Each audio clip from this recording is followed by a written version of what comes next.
very excited to kick off the inaugural GrailCast Live with someone that, has been a friend, a executive that I've sparred with on different ideas, and just generally someone I've been following in the security world for quite some time. So Ty Sbano joins us, recently joining Webflow. And so three-time global CISO. I will obviously pass it to give you your intro, Ty, but thrilled to have you join us. Bit of background on myself. Daniel Barber, co-founder and CEO of DataGrail, the AI-powered complete data privacy platform for brands like Databricks, FanDuel, and Restoration Hardware. And so I'll kick it to you, Ty, to maybe give a bit of an intro on yourself, and then we can get started.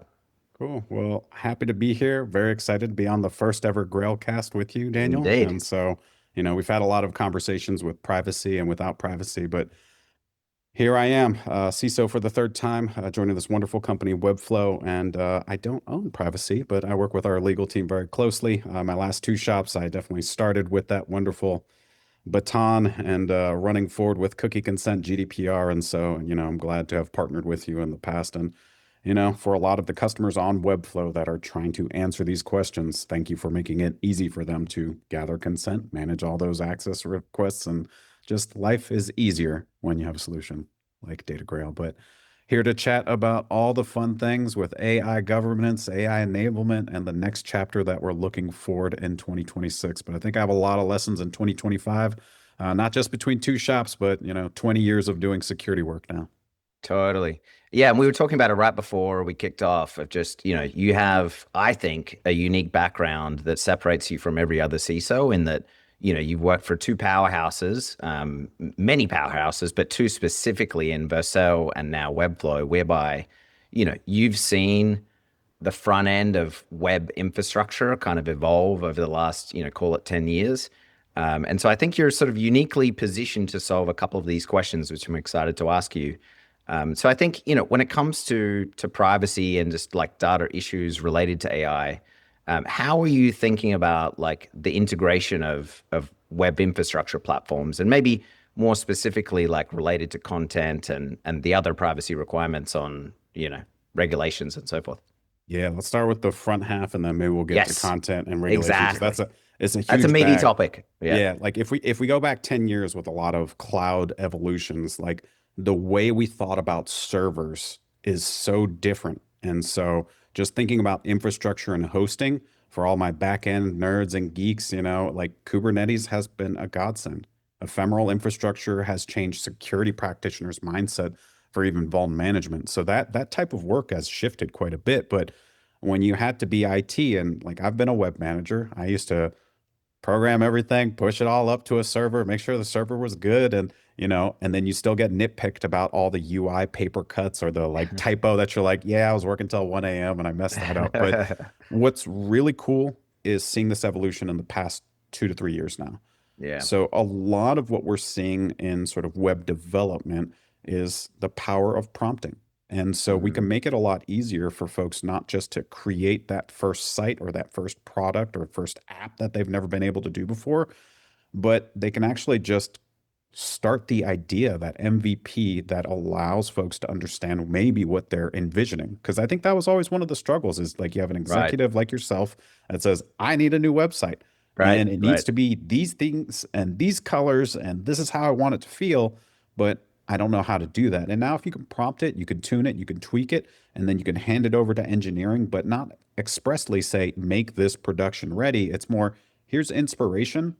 I know this isn't like all the code and all the components. I'm not asking you to take everything that I've vibe coded up, but I'm asking you to use it as inspiration. And that Right. way you're Right. really bringing together more of that opportunity of taking what you want and becoming that vision. And so I think what it ends up doing is just optimizing the way we kind of get to that first pitch, and that minimal viable product is no longer minimum. It's just like this idea product that you love, but developers are coding with augmented AI, and it's not just vibe coding. It's like they are Right. actually developing. And so, I think my mindset has shifted. Whereas asked me 15 years ago, what should you study in college? And be a software engineer.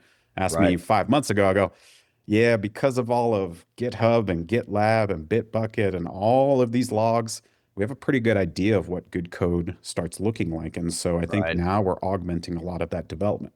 Marketers are now going through this email campaign flow optimizations.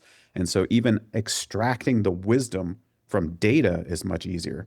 And so, like, when you start going down the stack of other folks like IT who have been doing all this automation already, but now it's just easier, and now their ticket queues are easier, we're all happier as a result of it too, because we Yeah. can get access when we need it. We can push content ideas out to sites when we want it. But I think the big challenge, oh, how do you get discovered? How are you showing up in LLMs? This old idea of search engine optimization's kind of gone. And so now we're seeing this world of answer engine optimization. When Yeah. people prompt and they ask, who is the best cookie consent in the world?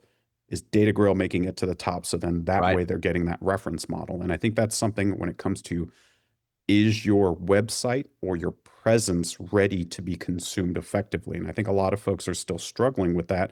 And now, what I've observed in this realm, it's the SEO that's trickling down and they're going, we don't know why our customers or why our prospects or why our qualified leads aren't making it to the site anymore. And you're going, well, they're interacting with the web in a completely different way. Different And so way. I think, you know, those privacy issues, those data issues, how AI is changing web building platforms, it's also how consumers are now getting access to information, right? Think of the world before Google. Yeah. Yeah. Yeah. Right. How Right. did Right. you Right. find a website? Right. I told you about it. Impossible. Yeah. You Correct. typed it in. GeoCities. Hopefully I feel like typed it right. Lycos. I feel like I heard that from a friend. Yeah, Yeah. Lycos was very real. And Yeah. so, I think we're just on the cusp of a very different paradigm now of how people interact with technology. And again, good example, your phone. Go back 20 years ago, tell me your first phone. Go back 10 years ago, and you probably converted to a smartphone, maybe from a Right. BlackBerry, somewhere in that timeline, right? Right. But now we all have this supercomputer that we walk around with, and our expectation as well as our attention span has gone to a different place than where we used to be. And we want that snappy experience. We want the information. We don't care if we have 4 bars or one, but we still want a fast load. And so that web expression that companies can get out there, it happens in one time, and there's a lot of variables that you cannot control, but you're trying to optimize for all experiences around the world. Yeah. Yeah. And I mean, I'm excited to see what Webflow does in the areas you're describing, just because I think marketers now have the capabilities from an engineering perspective to do some pretty interesting things. Shifting gears a little bit, and I alluded to it as the precursor to the question, which I think we can spend some time on.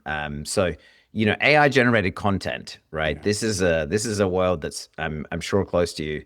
How do you think about that in terms of respecting privacy requirements and adhering to data protection regulations that we've seen globally? Yeah.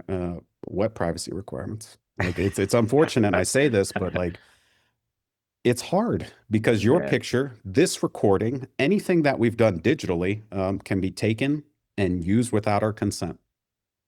yeah, Any video clip that's recorded you walking in a public space can be taken without your consent. Now, certain countries, I appreciate their laws and their strictness around recordings and signage, but in the reality of living in the United States, most major cities, if you walk a mile, you've been recorded many times, and there's new services on every street corner like Flock that are recording right, all of these cars going around. And they were just known in December to have a specific vulnerability with very weak credentials. And like people are panicking a little bit in the security right. community, but the rest of the world doesn't get that visibility. And so I think this is where it is a little scary around all that data mining, all that information, all of it's being captured. Now, how it gets replicated or used or consumed, there's a Mm, lot of unknowns. It's no different than your website or your LinkedIn. It's in an LLM somewhere. It's definitely in a vector database. I know it's in a right, data center on a bunch of tapes, but like, right, how will it create user generated content or influence? And as someone that's a practitioner focused on building security programs, I'm not an artist. I'm not creating specific pieces that go out into the world to be sold. And I can only imagine the stress and the pressure in that realm because people can just take that, scrape it, and say, build me something based similar on this. to Yeah, this. And yeah, so I think in the web world, I've definitely struggled with this conversation, but from a creative standpoint, I can take you back 15 years and say, cool, we're going to wget this website and we're going to pull down all the files and I'm going to go host it somewhere else. Right. Yes, I'm infringing on your brand, but if I'm in a country that you have no rights, you have nothing there to protect you, you can't stop me. And so I Yeah. think the world has evolved quite a bit since then. Now, where I think it more effectively, I'm talking a little bit higher up here, more effectively for us as practitioners, user generated content, we rely on the native models for the controls, the protections. Now, we know they can be bypassed as good security practitioners. Like there's ways to jailbreak these models and get what you want out of it. I think Grok is constantly in the headlines for things that can be created, but Yeah. things like IBM and Build Bob, like just had an article that I read today, like can easily be bypassed. And so one of the things early on in LLMs and experimentation, what was fascinating is if you write poems, if you write sonnets, if you write haikus, for some reason, you could convince LLMs to give you or provide you responses back effectively.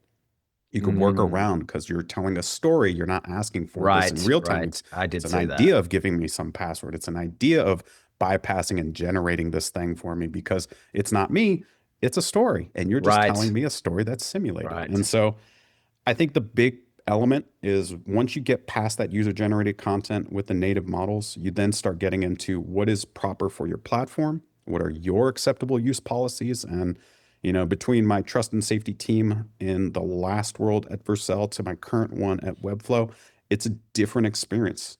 We are more of a CMS, content management system. So Right. natively at Webflow, for folks that are on the platform, there is visibility, there is ability to fingerprint, and there's more response time that we can have for automated protections for people that are infringing on brands inappropriately, the people that are putting Yeah. up very bad content that's horrible for the world and illegal in most of the US. And so our ability to respond quickly is vastly different. And then you slap an LLM on top of that, and I can tell you the dwell time for our team is about a day.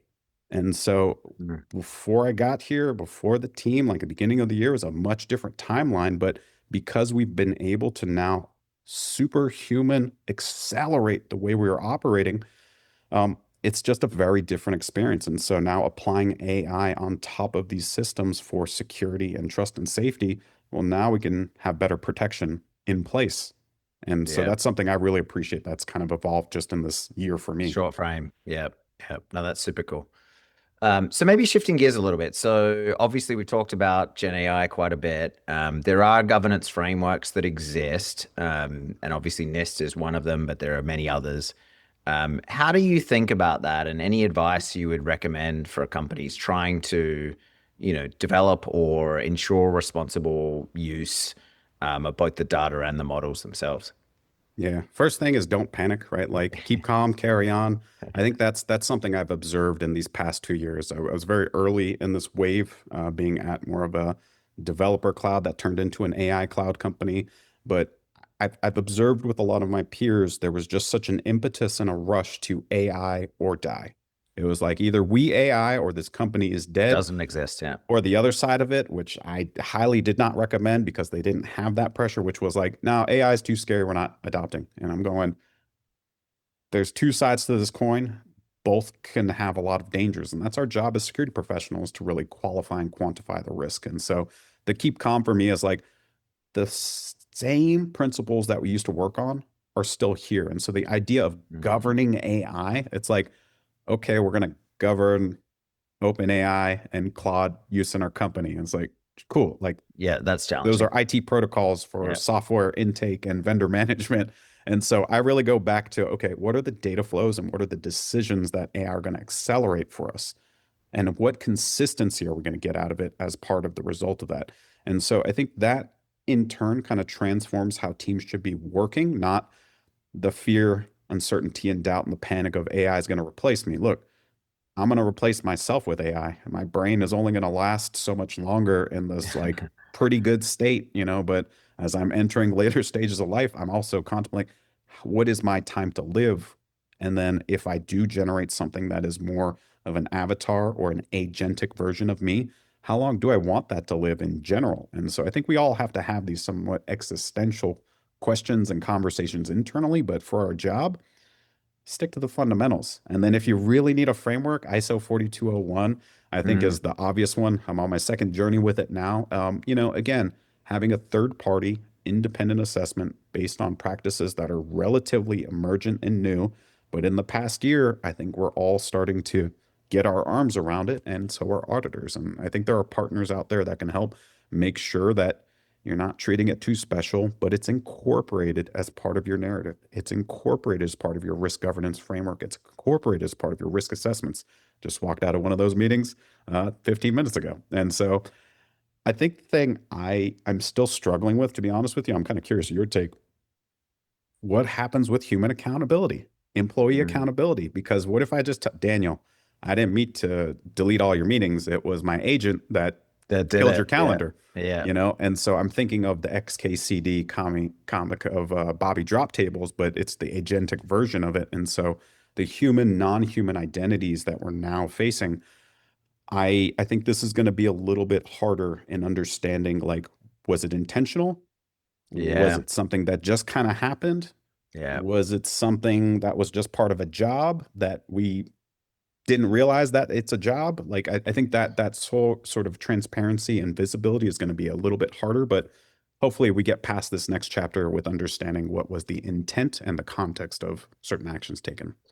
Yeah, it's interesting because like role-based access control, obviously we've used for users for the longest time, and that was sort of the standard that we used to ensure people were doing the right things with the services they had access to. But to your point, like we don't really have that structure in the same way for AI agents yet, and certainly not for like any nested structure either, right? Of, this agent reports into this manager who then reports into this manager, and all three of those individuals could be actually agents. Like that nested structure of RBAC doesn't actually exist yet.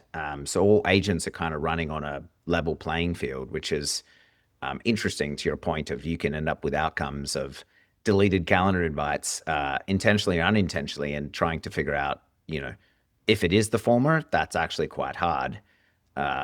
Yeah, you mentioned ISO. Why ISO? Like I'm Global obviously, standard. yeah, Why, yeah, why okay, ISO? yeah, yeah, Why ISO 27001? yeah, Like, yeah, yeah, yeah, I think these for me have been consistent in my startup yeah. life. Prior to startup life, for 10 years was really financial services and fintech. And so Right. when I look at shared services assessment, which was this conglomeration of larger financial entities coming together and saying, here's our massive question. I'm going, oh, can the SIG light work? Can the SIG work? Like, why are we doing this more to all of these supply chain effects that were going to make their lives harder and our lives harder? And the evolution of kind of vendor risk management and supply management, I think, has evolved. But, you know, ideally, we're going to get closer and closer to actual controls for teams and Mm, actually understanding their status page and their change log and their incidents. But, we're not at the stage where most teams are going to be comfortable showing you their, Vuln backlog. Like, hey, right. here are our actual issues and here's how we fix them versus here's my policy, here are my SLAs, here's my audit track. And so why ISO? I think it sets a global standard and it's somewhat consistent. Mm, It is a yeah. framework. And of all the evolutions that we've seen, the commitment to documentation to be the forcing function for people to put things down on paper, to follow your governance structure of what is a policy, what is a standard, what is a procedure, I think is really important. And I can say, like, in the Bay Area, well, frankly, in every company, I think these are things that need to be talked about, but not everywhere has a strict sort of approach that says, like, not everything can just be a policy, right? Like, Yeah. you can't Yeah. just join a company and let your agentic agent write a document and say, this is now our policy. And you're like, how many Wait. humans were in this loop? What is the Involved. Yeah. change Was there any review? oversight? Yeah. Yeah. Who Yeah. Yeah. signed That's, off on it? Who's your sponsor? yeah. Like, Yeah. and Yeah. I think a lot of that is something that comes with experience and wisdom, and that's something that's still missing from a lot of practitioners. And so relying on things like ISO give us good guidance to allow us to follow this protocol. And so, yeah, I don't think it's going to be perfect to a T. And you as the practitioner, you as the CISO, you as the privacy leader have to right size all of What these things works for for your the company. business? Yeah. And then you don't just accept what it is at face value. You have those discussions with the auditors because they're bringing all of this perspective from the outside in, and you're going, cool, but this is how we do it here, and this is why we do it here. Right. And that's what I learned from banking. I talked to a lot of regulators. I found it fascinating for people that had no idea what software security was or how, an application became a thing. But working through controls, talking through intent, how humans kind of worked through backlogs of tasks to make sure that risk was reduced. These are all foundational concepts that make sense. And so for me, ISO has been one of those things that has been trustworthy, reliant, Yeah. and Yeah. it's not secretive. It's not something unique. And so I Yeah. feel like it's fairly straightforward. Yeah. Oh, that's cool. All right. So shifting to the relationship, I think, we've talked about this actually at length at the DataGrail Summit. I remember when we talked about it first of just the relationship between, security leaders, privacy teams, and of course, product as well, given you're at a technology company. How do you think AI and just like the emerging technologies there either strengthens or could be used to, reinforce that relationship? Because I think you've worked in teams, and we've talked about this actually at length, where we see, privacy, security, and legal working together as sort of a round table of sorts. Like that's where really great programs are built. And so I'm just curious, like how you think about that and how that's evolving with AI. I think we're in this wonderful chart of the AI hype cycle, which is a sideways S curve. I hope everyone's seen it. If you haven't seen it, go search AI hype cycle. We're past the initial hype. The excitement for a Yes. lot of us Yeah. has worn off. We're kind of wavering, and we're going through this trough of disillusionment, which I really Yeah. like the naming. But Same. Yeah. we're on the back end. I think Yeah. 2026 is the year that we're going to be really accelerating, and it's just this clear upshot for me. Now, the question is, which are the sort of learning models or the intent that we want to tune and train? What are the professions that we want to go forth and conquer? Like that's where the investments are going to be. Um, I think security, privacy, and legal are ones that are clear and ripe of opportunity. Security, Mhm. product security specifically, application security review specifically, like pen testing, these things that used to be somewhat human, purely human driven Mm. Yeah. can now be augmented with the Where they human to be are. more consistent, more repeatable, and without that horrible checklist that you have to show people, but you're doing it behind the scenes because you want to make sure that you covered all your bases. I think this is where we can have better alignment and more speed through a lot of these processes as design is happening. And so what I kind of see us as more as a collaboration or a co-designer into a lot of experiences. And now this is where product and this is where engineering and design have to evolve by also bringing us with the journey because we can all do this faster, sooner, and at a higher velocity. So the other part I really appreciate that I've seen now working consistently is all that low hanging fruit that we used to have to say as practitioners of like, did you disable all unnecessary services? Did you make sure that consent was gathered? Did you use our trusted path of deploying? Like it's all done. Infrastructure as code has given us that visibility of how they're going to deploy, knowing exactly what the brand operating system is going to be. So it's going to be a consistent sort of look, feel, and vibe. Like this is where we can focus on the business logic. And I think this has been the Mhm. narrative for me in software security specifically. Pen testing is fun, hacking things is great, don't get me wrong. But in the reality of if you tell me like input validation is required here, cool, fun, exciting. We should have caught that in fuzzing. But the reality is there a business logic flaw? Was I able to Mhm. bypass by clicking in a certain sequence or clearing a cache or just moving one little tick mark over into a field box? Like there's a lot of things now that I think are going to require that expertise that AI is not going to cover. And that's where Right. I've always oriented towards the professionals I try to bring on the team and the folks I want to work with because those are the people actually thinking and not just playing the hits over and over. And so I think that reshaping will allow for a lot more authentic connections and human Mm. discussions that will give us the acceleration and deeper bonds for teams to create the world's greatest products as opposed to we're going through the throes of how to ship this feature once again, right? We're Yeah. figuring out how to prioritize shit and how to get it out the door and make sure we're all giving our stamp of approval. I think all of that's going to come a lot faster. And the other part that's really exciting is the distillation of that information of those decisions can get to you much easier because you can extract it out because your AI enabled videos or your transcription services, name the dozen of them that join a call. Right. There's Right. probably Right. three of them Right. on this one, Yeah. Right. but Right. that extrapolation of you to have uptake, especially as a CEO, now you can see your business much more effectively and you can ask more thoughtful questions too, because you can see what's changing. Yeah. Right. And so I think there's a lot of superpowers that we're all going to get, but that comes off the basis of experience, wisdom, craft, and ultimately taste based on our work.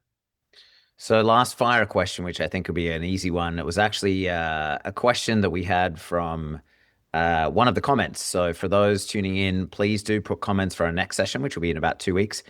This actually came from a general counsel, and I'm just very curious your perspective. We see things as well, but just who do you think owns AI governance? Like, where does it sit? Because we talked about this 18 months It's still ago. tough, but I Right, it think is. It it's is. the names that you mentioned, but at IT, right? Like Right. AI governance doesn't work without IT partnership, collaboration, support, enablement. And then from a legal standpoint, yes, you want them in there, but there's also an understanding of how is your business operating with AI? Is it just a freestyle and bedlam where everyone's just doing whatever they want, wherever they want? Depends on your company. If you're highly regulated, if you deal with healthcare data, if you deal with insurance information, if you're a bank, everyone Yes. has different sort of oversight. Yeah. AI governance in the Bay and the Valley for a lot of startups, I think, is a hot topic. I think it's something that's not really well crafted or defined. I see a lot of people charging off, and security is still at the center of it. Yeah. Where does governance live? Depends on the subject matter. Just because it's Correct. AI, once again, I'm going back to the prior topic. I don't think anything's different. I think it's Yeah. still the conglomerate of the teams that were working together. You shouldn't get too crazy about it. It should still be going through your standard workflow. You still need visibility. You need to have that telemetry.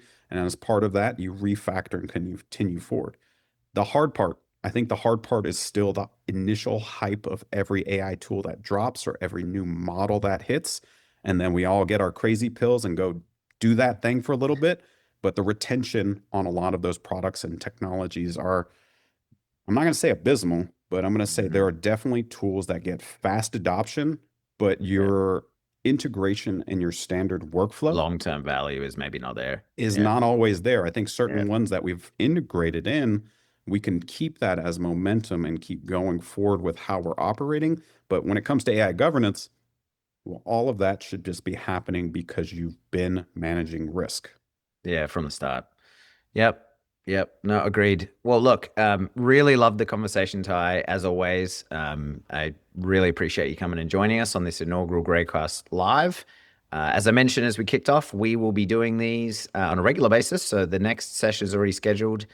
We have Lauren, who is the General Counsel, or sorry, Chief Legal Officer at CB Insights, a well-known research facility. And so looking forward to her session. But Ty, want to thank you again, and looking forward to our next conversation. I'm sure over coffee or lunch or somewhere across the city. Yeah, So I'm definitely appreciate looking those tuning forward to in. it. Yeah, Yeah, I love seeing all the comments in the chat as well. Thanks for kind of indeed, keeping the conversation going. Lets us see that, folks are listening and actively engaging. Really appreciate everyone that had a chance to join us here today. But again, indeed. Daniel, always appreciate our conversations and really excited that I was able to be your first guest on GrailCast.